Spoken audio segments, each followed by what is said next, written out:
that out and give you a pretty good idea what's coming out of there. But a digital meter may not do that. Okay. Yeah, not actually ever tried that. I would have. I mean, it'd be interesting. I've got a digital meter and a 30-year-old analog meter. It would be interesting to see what they both show. And for doing that on an analog meter, I'm not sure, or excuse me, on the new digital meters, I don't know what kind of settings they have. That I know on a Fluke meter, it's got a little like bar graph that goes back and forth. Let's see what this one has on it.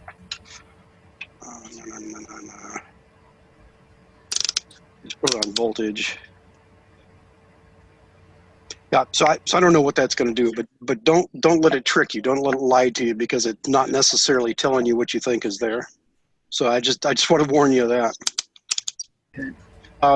Going back to the fact that you say it's getting worse over time, it could be you've got a mechanical problem. It could be it's actually taking more force on the transmission for whatever reason to actually move that. So that might be another issue. I did measure it again with I have this like a luggage scale, and I put the hook on that lever and then I pull it, and I did it at the very beginning before I put the actuator on, and it's showing the same. How much? And so it takes about 5 kilograms to start moving that lever, and then it gets more as you get to the end. Like it's like a spring. You know, like as it gets loaded, it's heavier and heavier, and then the max is about 20 kilograms. That's interesting. Speaking of that, it may actually have a spring built into that. Is it, if you pull it and let go of it, does it snap back, or does it? Yeah. Oh, yeah. It goes to zero quickly. And is that inside of the transmission that it has that, or is it something, a little spring between the transmission case and your lever sticking out? That's a good point. On the brake little lever arm does exactly the same thing. It goes to zero, and it does have a spring on in between the case and then that lever. So if you can remove that, and then it's really easy to move around. I haven't seen that on the throttle or transmission side. It could be that's just the way it works. It could be it just works internally. It's moving a swash plate, so you got this thing going around like this, and the swash plate, like on a helicopter, where you adjust the blades as they go around. So the sharper angle you put on, the more displacement the pistons get. And it could be that those have enough springs on that is simply it just built into the system, and that's the way it works. It's interesting, though, Jeff. If you were just guessing, if you took that transmission apart, do you think there is? Would you guess if there's a spring that could be taken out of that to make what force it would take to actuate it to be less? I don't know. I think if you look on YouTube, people are taking transmissions apart and repairing them. You can probably find out there. You may not get the exact one you have. They have, rebuilding their lawnmower transmission, so you can get a good idea what's in there. It would just be interesting to know if you could reduce the size of the actuator by removing a spring inside of the transmission. Another thing you could do, well, I guess since you got to go both directions, this won't help, but I was going to say you could add a spring in parallel with your actuator, so it's already pulling against the spring that you've got there. But I guess since you got to go reverse, then that may not solve your problem. Interesting. Well, Colin, how are things with you?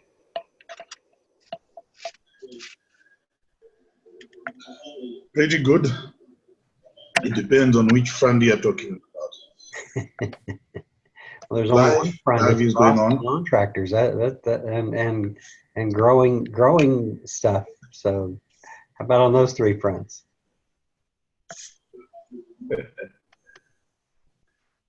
Yeah, listening to you talk, this is no kiddie stuff.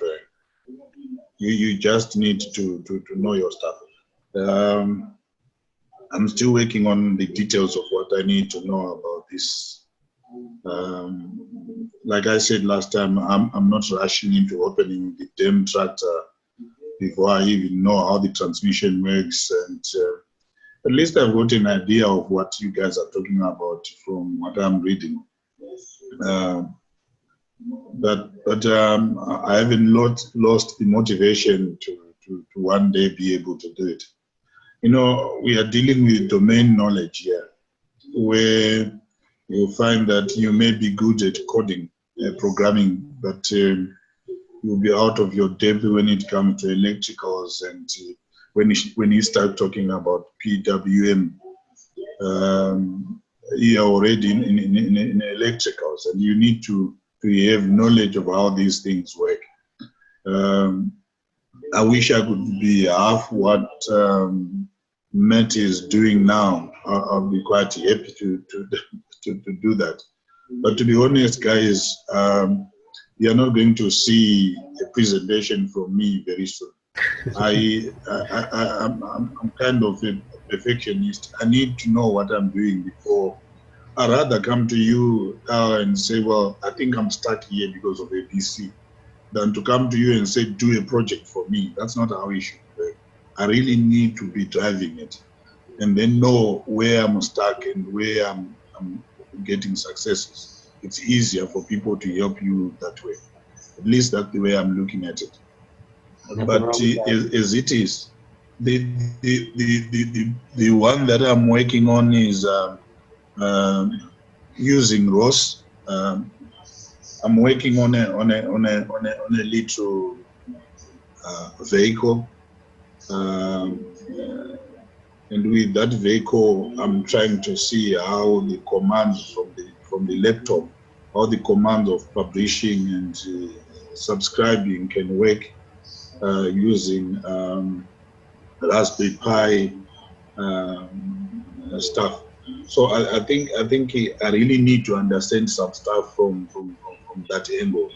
If I understand how to command that little toy running around using my laptop, now I can go to the simulator and see if I can work with the simulator and get that toy to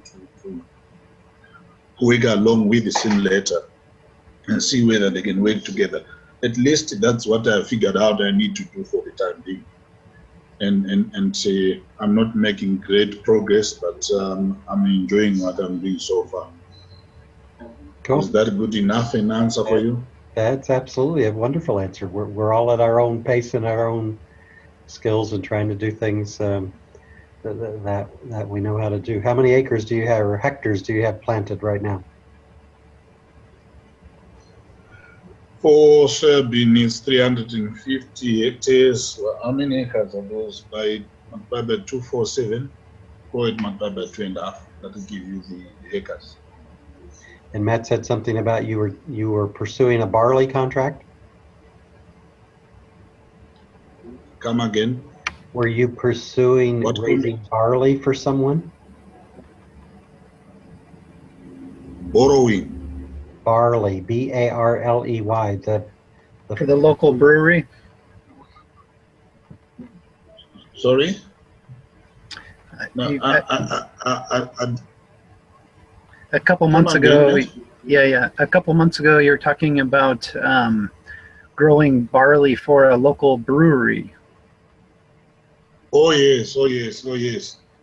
Yes. For the brewery, we normally do 500, but because of the exchange rate problem that we are having in Zimbabwe, we couldn't agree on the price.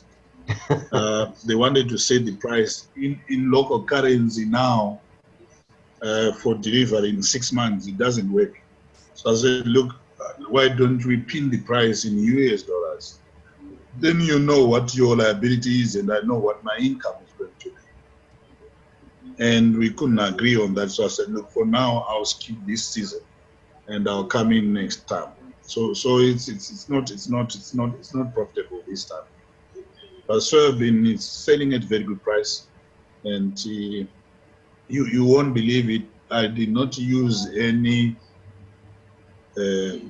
basal fertilizers because I'm relying on the fertilizer that I had when I had wheat in, and the crop is looking very good. You should look it up on Google. It's looking very good, very green and promising. So in March, we should be harvesting. Congratulations, that's great news. Well, the status on my end is I've spent time on my motor brackets. I have printed a bracket that I think is going to be strong enough to test the motor on. So this weekend we'll be hopefully running some tests with brackets that I've been able to 3D print instead of actually have fabricated. I've also got the names of some local welders and machine shops that if it doesn't work to use these beefed up 3D print versions, then I'll fall back to using or getting somebody to fabricate it out of metal. So fingers crossed, I'll be able to test the motor with brackets that I can give you the design for, and you'd be able to do the same thing yourself. And then after that, the next step would be actually figuring out the wiring harness and starting this small fuel-injected motor electronically without using the original wiring harness. So, Matt, I still have to call the company and ask them for the wiring diagram. So I haven't done that yet. So that's where I'm at. And oh, by the way, Jeff, I sent Matt my Arduino RTK units and have him test them down there where he doesn't have to walk out in the snow and to get into open sky, and so see if he can figure out the base rover thing and how they do down there.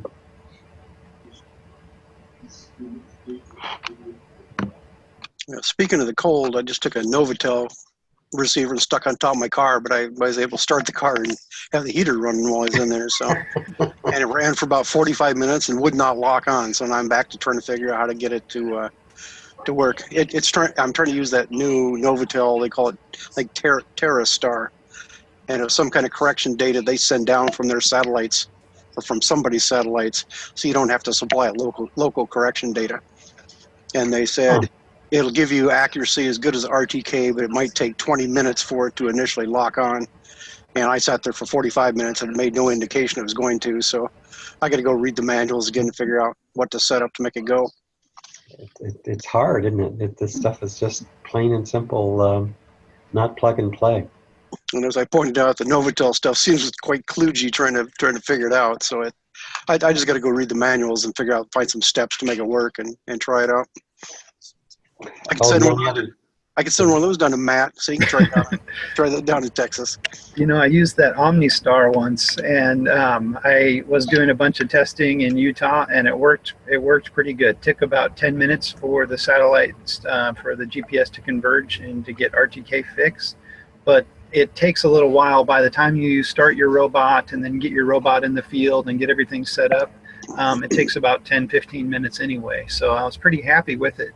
Then I took that robot to Texas, and I could not get a lock. I mean, I spent like 3 days on tech support with OmniStar, and finally just had to cancel the service because I couldn't use it. So it's really weird how it works in some places and doesn't in others.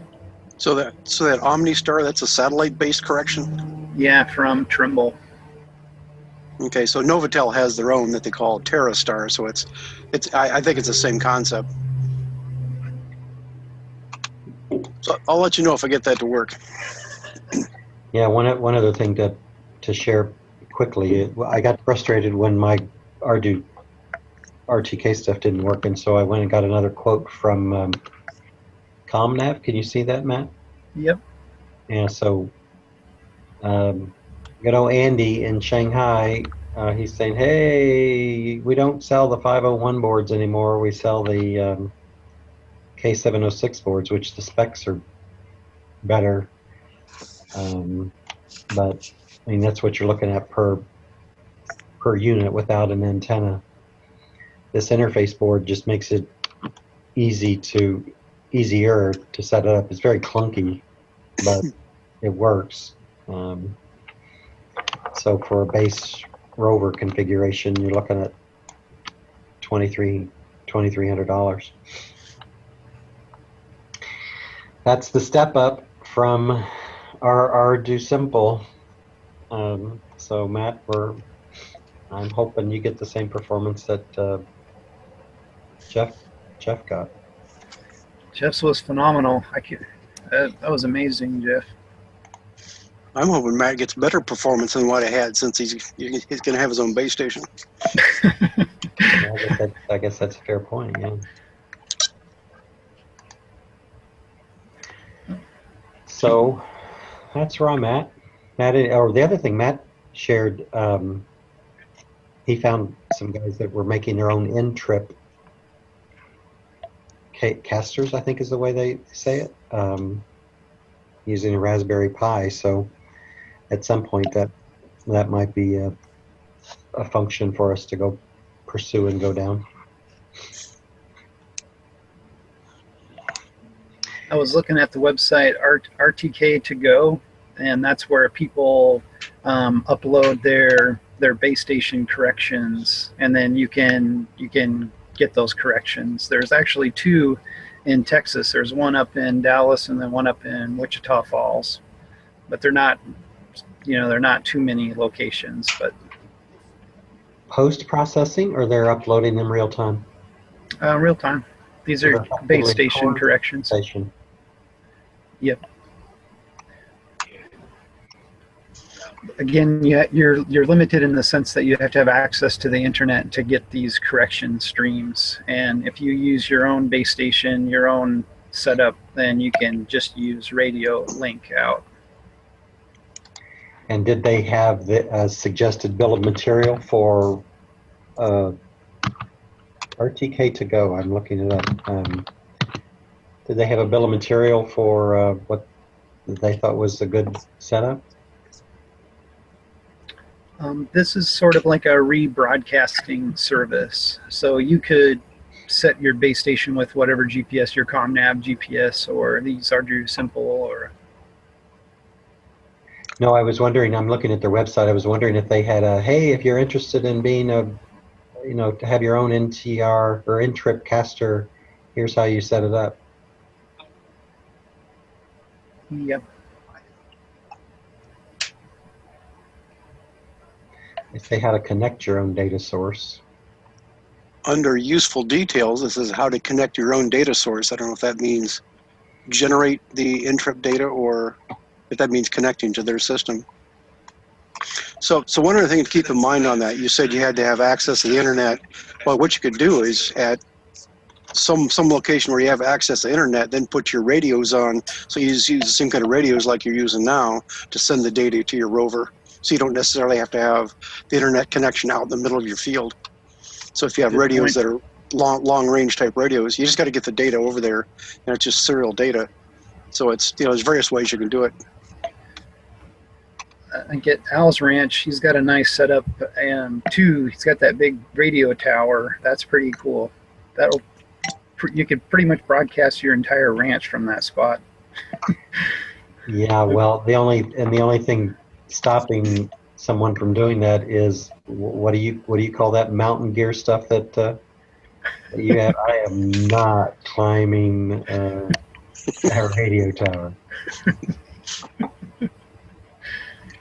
So you can bring your fireman's harness stuff over, and a local tree trimmer would have the gear. I don't know.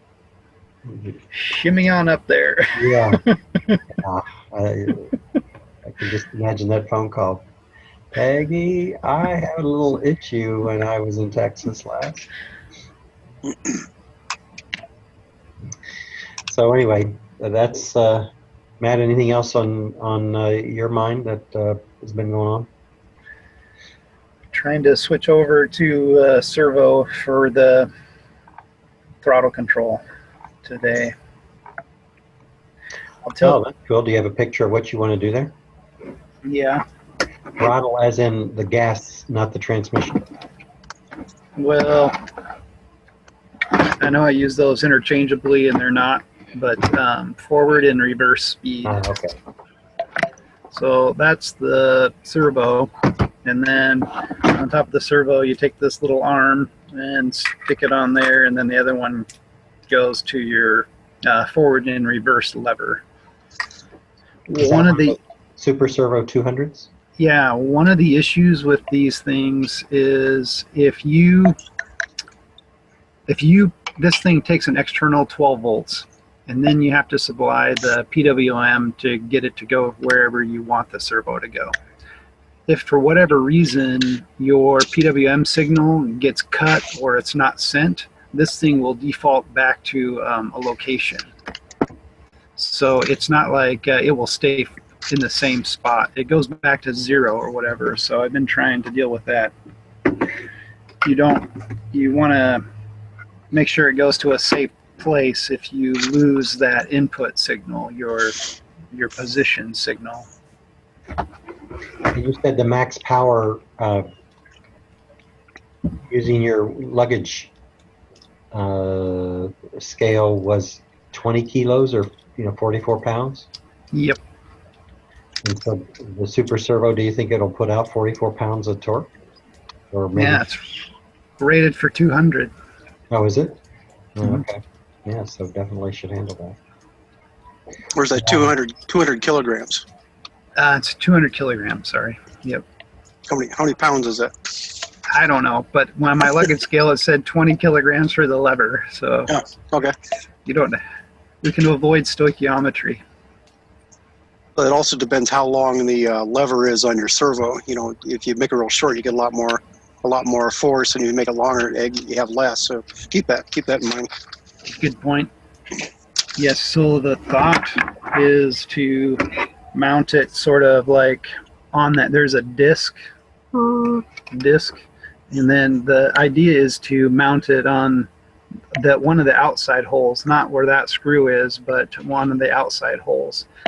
So that the lever goes 1.5 inches forward and a 1/2 inch backwards, and the width of that ring on that servo is 2 inches. So I should be able to do the full travel of the forward reverse lever with a 1/2 a turn on the servo. You also have the option you could bolt a plate right onto the part of your servo and then hook on whatever you want onto that. So instead of drilling a hole through that ring and then putting your arm onto that, you could have, like, say, an aluminum plate or something that screws onto it, and then you just make some kind of adapter. So you can only drill in that ring so many times until you you don't have any holes left. I looked at putting like an arm, so I'd bolt this on the metal plate like you're saying, and then I could put this out here, and then this would drive it. That way I'm not drilling into that base plate. But I was a little bit concerned if I go over the distance of that ring, it will slam either to wherever I mount that. I don't know. Say that last part again. It will slam? I didn't understand that. So if you power up those super servos without sending in a position command in the PWM, Right. it'll go automatically to 0. Well, that will be full reverse on the lawn tractor. So if for whatever reason, let's say something happens and that input signal gets severed or the controller stops sending that signal, That's a the showstopper. lawn tractor is going to go automatically very fast into full reverse. Not good. Yep. When So you for a fail-safe. when you say when it stops, it goes to a position. Is it the centered position, or is it all the way left or all the way right on the servo? On the servo, I've been trying to figure that out, but it would Yep. be the way that I mounted it would be full reverse. I don't know Because if it goes to centered position when you turn off power, then what you could do is you could just adjust it so the centered position of the servo is your neutral position on the transmission. It's just that you have more travel one direction than the other, so you're going to throw out some of the travel on, say, the reverse side, which you don't need anyway. Yeah, it doesn't go to 0. It goes to like full left, full lock left. Huh. Is that the one that had some kind of jumpers or something inside? You can play with that kind of stuff. I was thinking Kyler posted a link somewhere that was talking about that board that's in there. You might be able to change that as far as what it's going to do. That's a good point. I think there is some way to make it continuous versus like spot to spot. That's a good point.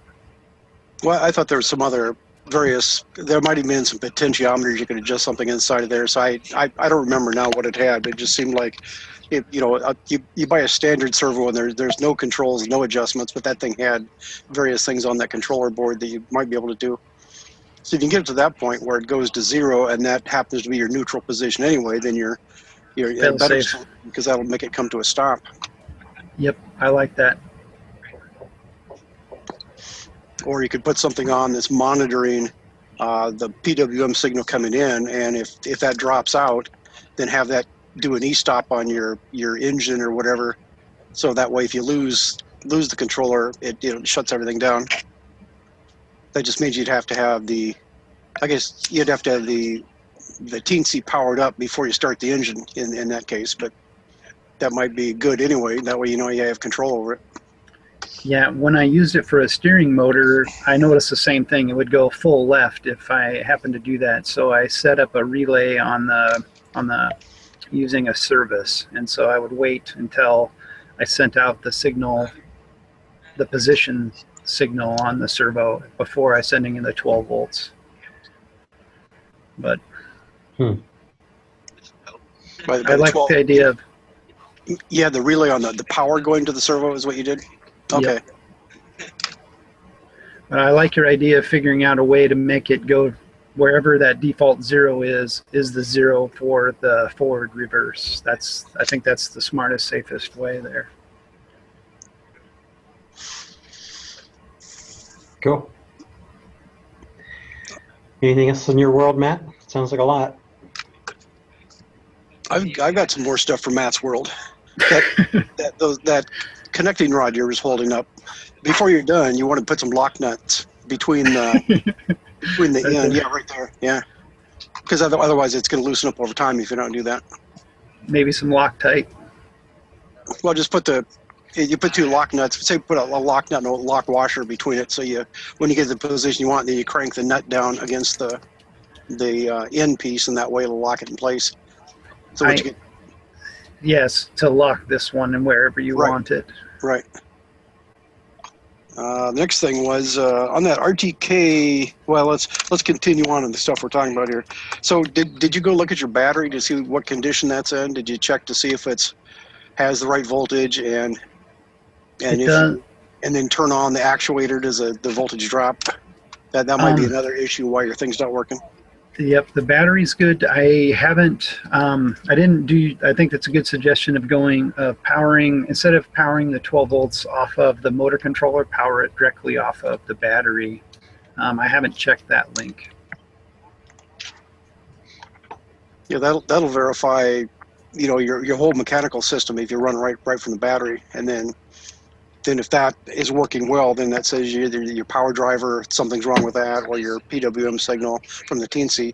It could be you're not putting out a full 100% PWM from the Teensy, just based on whatever numbers you're giving it. So that may be that would be another good indication. If the actuator works well by hooking up directly, and it doesn't work well going through the motor controller and the Teensy, that means you've got something wrong there. You can check out.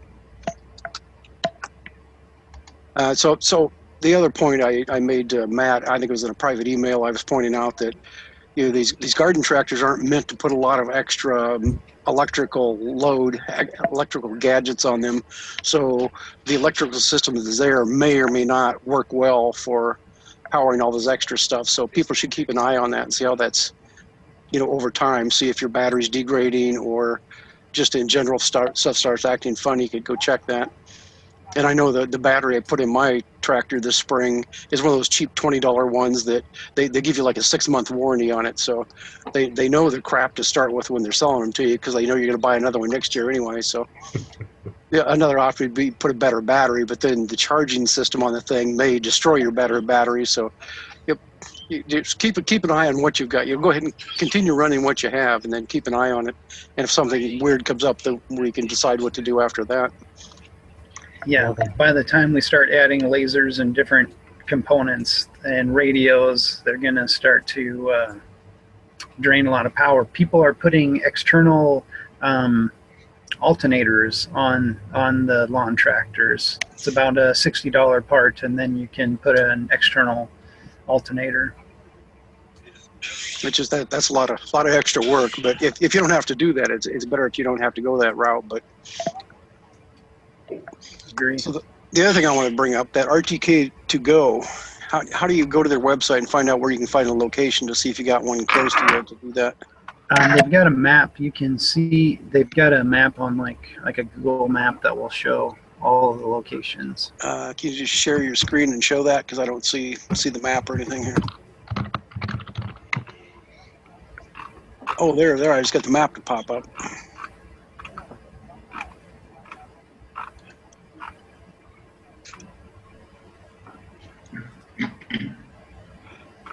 I just wonder if you could type in a search thing and say, here's where I'm at.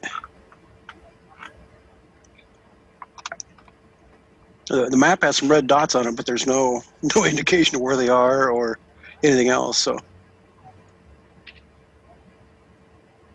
one of them says Houston, Texas. Where's you guys? Where's Al located? Are you in what part of Texas are you in?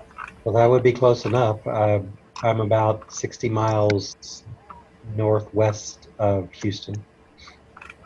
So when I clicked on one of the red dots, it said Houston, Texas, and I don't know. Maybe it wasn't the red dot. I can't get anything else to change now. So Sharpsville, Pennsylvania is another one. How are those showing up? I can't figure this thing out. I didn't find the where to click either on the map. Where did you? I scrolled down the main page, and there's a little map thing. I clicked on that, and it brought up a bigger map that's not really all that useful. So.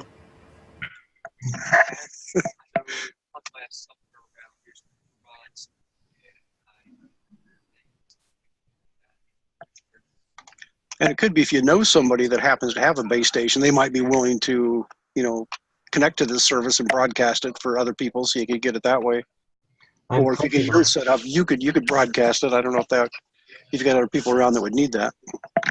They have a rotating globe on the bottom of their main page. I'm like, well, I clicked on that somehow. It made a bigger one, and then by moving stuff around, I got it to stop rotating. And as I say, it's pretty worthless, whatever it is. Yeah, it's not very friendly, is it? So what do you know about Sharpsville, Pennsylvania? Do you know where that's at? No, but I'll Google it. Because there's one of the things that popped up, a little flag says Sharpsville, Pennsylvania. So it thinks that there's apparently somebody's got a broadcaster there. And that's the only two that seem to show up, and I don't know how to change any of this stuff. So here's a link to all the stations. I haven't been able to, and then somewhere in there's a link that shows you like Google Maps. Instead of Google Earth, it shows you Google Maps, and it has all of the places on there. But that looks like the same data, maybe a little harder. The Google Maps was nicer because it's flat and you can scroll around.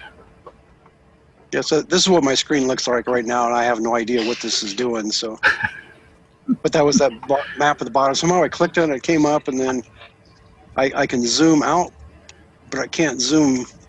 That's all farther I can zoom in. So I was just curious how you do this. Yeah, Matt, what the URL used to, it says table of contents, but it didn't actually, it gave me a bunch of what looked like Yeah, that's the text output of the Ntripcaster. And so it's a little hard to read, but you'll see the city and state next to the STRs, your station, and then it'll tell you your location. But there is actually somewhere on there a Google Map link.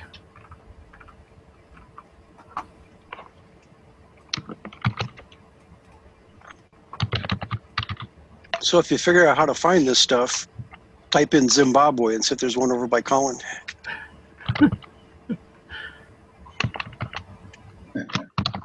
I was looking at the CORS sites, and they have some in Africa, but it looks like it's like south of Zimbabwe where they're all located. Yeah, in South Africa. Yes.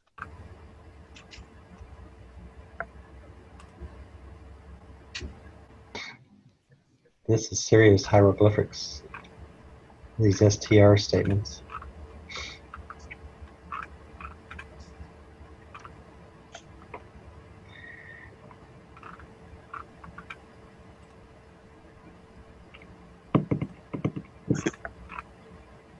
Some 4 or 5 in Japan.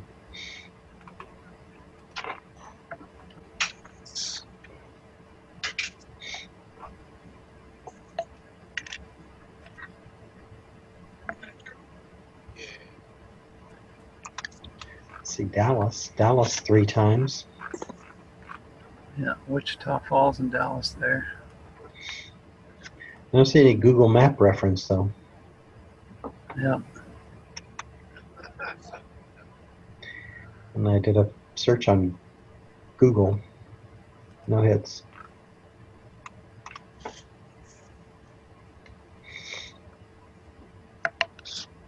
I think it's down. I think it's monitoruseSnipe.com, but it's not working.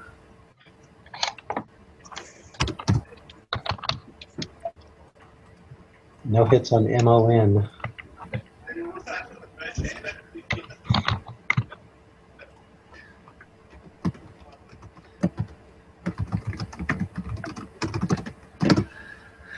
Torture. Torture, Yep. torture, torture. Just, why is robotics hard?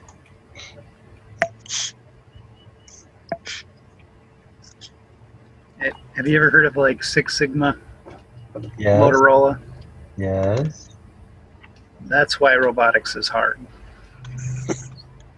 So they found at Motorola in their manufacturing line that they had so many steps that were dependent on each other that they needed the failure rate to be only less than 3 parts in a million. So each station along their line needed to be able to produce the parts at an error rate less than 3 parts in a million. Right. That's where Six Sigma comes in. Generally, like Demian's quality is 3 Sigma, you know. So the reason why robotics is so difficult is that there are many dependent stacks that all layer on top of each other. And if any one of those has an issue, then your system fails. So you need to have reliability at less than 3 errors in a million, which is very, very difficult. That also applies to information. So you know one thing, but then you have to find the next piece of information. Like we're doing right now, we're trying to dig through and find yet one more thing just to make it work. Yeah. Well, so I'll dig through that RTK to go site sometime and see if I can figure it out. And it's good to know that there's stuff out there that is available. Well, but your Minnesota Department of Transportation, that's available to the public, isn't it? It is, yes. When it's working, you know, every once in a while it drops out, or they'll announce they're going to be down for 2 days or whatever, and that can be a problem. Also, I noticed that West Virginia has, is that what's called? West Virginia, the one that's over by you. So there's a little piece that sticks up in between Ohio and Pennsylvania. Yeah, very odd. So you got 2 different states you might be able to sign up for there. And I don't know if any of those are close enough to be usable or not. Was West Virginia open to the public? I believe it said it was. And the one in Ohio said, send an email to somebody to to get signed up, and it never did say it was free data from Ohio. And I think the West Virginia one said it was. I think it said it was free data. Let me see if I can pull it up again.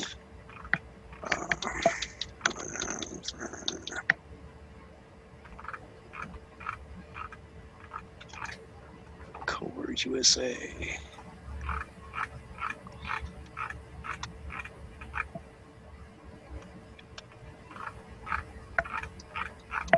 So here's the link to the West Virginia one.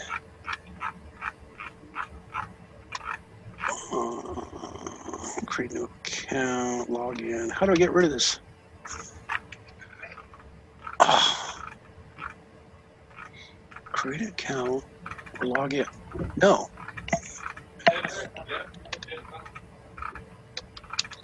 Huh. I guess there. It turns out it's a Facebook page, and it's. I don't know how to close this. Again, Facebook's trying to steal my information if I don't want to play the game. They're not going to show me what's back behind. Matt, by the way, when you get those devices, remember the uBlocks software is Windows based.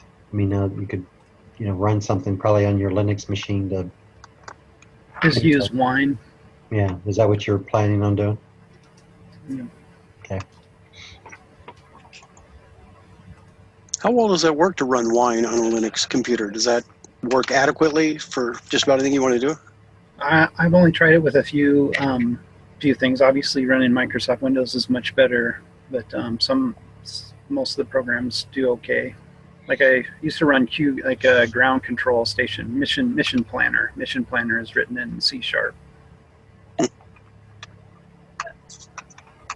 Because a few days ago, when I couldn't get mine to work, thinking it was the drivers, I was ready to go out and buy a brand new laptop to get some Windows on a computer.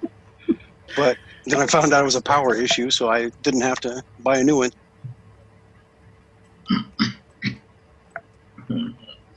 I've been there before.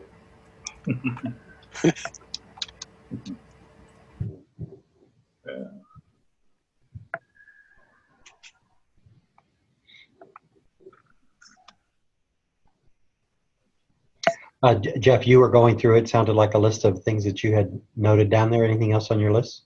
That's all I had on my list. As people were talking, I started making notes and then was going to go back and look at it. So I think that's all I had. Matt, anything else on your list? More fun hardware day. Yeah, that's always slow going, but fun. Okay, guys. Colin, any last comments? No, thank you.